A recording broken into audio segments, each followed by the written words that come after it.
Жок, эч качан Кыргыз өлкөсүнөн бир жака толук кетип калышты ойлогон эмесмин. Анысына мен ансыз деле Жапанда 13 жыл жашап келдим. 10 жылдан кийин эле ал жерден мага паспорт берип атуулдугун бермек жапондорчу.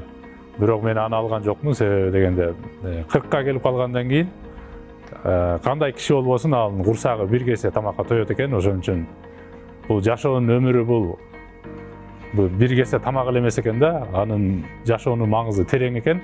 Ошон үчүн мен өз өлкөмө кызмат кылам деп кайтып келдим. Мен биринчи айлыгымы Кыргыз Герман компаниясы чыгарган 100% койдун жүнүнөн жасалган свитер сатып алган эсимде.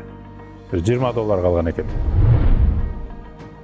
Оюмча жашоодо эң жакын киши ар кимге ар кандай болушу мүмкүн. Мен үчүн бул жашоодогу жолдошум экен да, мындайча айтканда колуктум болот экен, келинчегим. Анткени бул кыргызча жолдош деген сөз айтылып атпайбы? Бул деген нерсе бул өмүр бою бир жүрөт экенсиң, жамандык жакшылыкта бир болот экенсиң.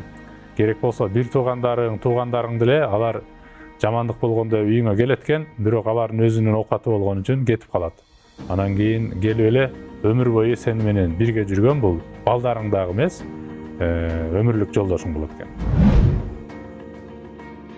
Чоң өкүнүчүм деле жок экен. Мындай майда жашоодо ай кап тигини алып койбопмун, тигини мындай кылып койсом болмок экен деп майда чүйдө нерсе бар, бирок мындай фаталдуу жашоодогу мындай чоң кетирген могу катаам деп мындай өкүнүчүм жок.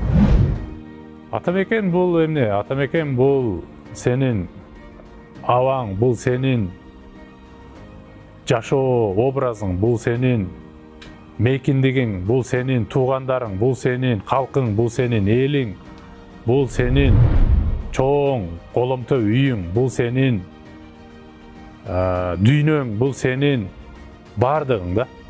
Мен үчүн атамекен бул сенин бардыгың.